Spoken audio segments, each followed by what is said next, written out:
राजस्थान के एक सज्जन आदमी जिनका नाम प्रेमलाल था, उन्होंने अपनी सेविंग्स का बड़ा हिस्सा खर्च करके एक गांव में एक 2 मंजिल खुद सुंदर घर खरीदा।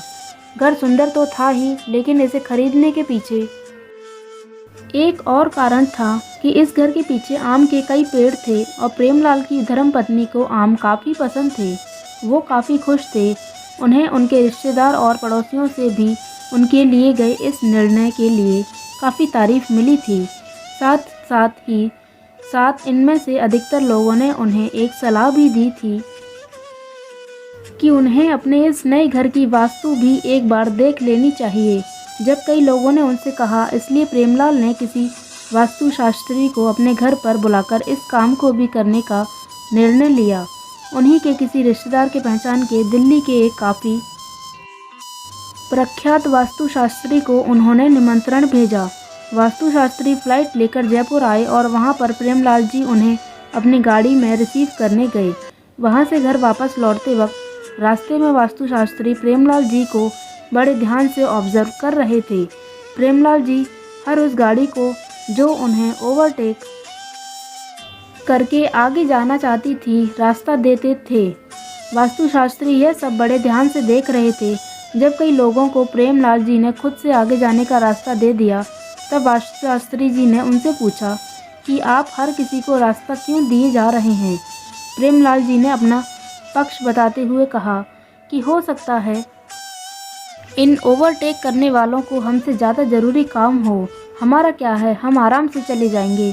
थोड़ी दूर जाकर उनकी गाड़ी के आगे एक बच्चा दौड़ते हुए गुजरा। प्रेमलाल जी ने तुरंत ब्रेक लगाई। उस बच्चे के जाने के बाद भी प्रेमलाल जी बाहर उतरे और इंतज़ार किया। थोड़ी देर बाद वहीं से एक और बच्चा गुजरा। फिर प्रेमलाल जी गाड़ी में बैठे और गाड़ी चलाने लगे। इस बार फिर से वास्तुशास्त्री जी ने पूछा कि आपको कैसे पता था कि यहाँ से एक और बच्चा गुजरेगा। प्रेमलाल जी बोले, याद कीजिए शास्त्री जी, जब हम बच्चे थे तो क्या हम अकेले खेलते थे? नहीं ना। हम ऐसे ही तो अकेले नहीं दौड़ते थे, हमारे पीछे कई और बच्चे भी तो दौड़ते थे।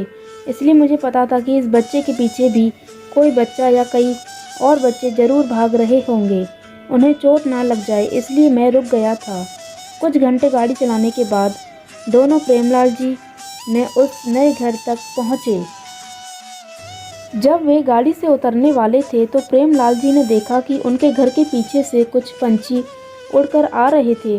प्रेमलाल जी वापस गाड़ी में बैठे और वास्तुशास्त्री जी को भी कहा कि थोड़ी देर गाड़ी से मत उतरिए। जब वास्तुशास्त्री जी ने पूछा कि क्यों, तो फिर प्रेमलाल जी ने बताया कि घर के पीछे आम के पेड़ हैं।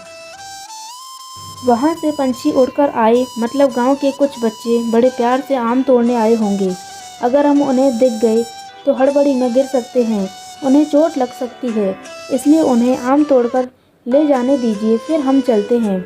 कुछ मिनटों बाद सचमुच उनके घर के पीछे से कुछ बच्चे आम तोड़कर ले जाते नजर आए। प्रेमलाल जी ने वास्तुशास्त्री जी से कहा कि चलिए, घर आ गया है, घर का वास्तु देख लीजिए। वास्तुशास्त्री जी मुस्कुराए और प्रेमलाल जी से कहा कि मुझे आपके घर का वास्तु देखने की कोई आवश्यकता नहीं है। प्रेमलाल जी को लगा कि कहीं उनसे कोई गलती तो नहीं हो गई। उन्होंने हाथ जोड़कर वास्तुशास्त्री जी से कहा कि माफ़ कीजिए अगर मुझसे कोई गलती हो गई हो तो। वास्तुशास्त्री जी ने खुद उनके आगे हाथ जोड़े और कहा कि नहीं, आपसे कोई गलती नहीं हुई है। आप जैसे स्वभाव के आदमी जहाँ भी रहेंगे वहाँ कोई वास्तु दोष हो ही नहीं सकता, बल्कि मैं तो कहूँगा कि किसी वास्तु दोष वाली जगह को भी आप जैसे लोग दुनिया की सबसे अच्छी जगह बना देंगे। आपके मन में सबके लिए दया भाव है, प्रेम भाव है। आप खुद से पहले दूसरों की सोचते हैं, इसलिए कोई वास्तु, कोई मुश्किल आप जैसे लोगों का कुछ नहीं बिगाड़ सकती।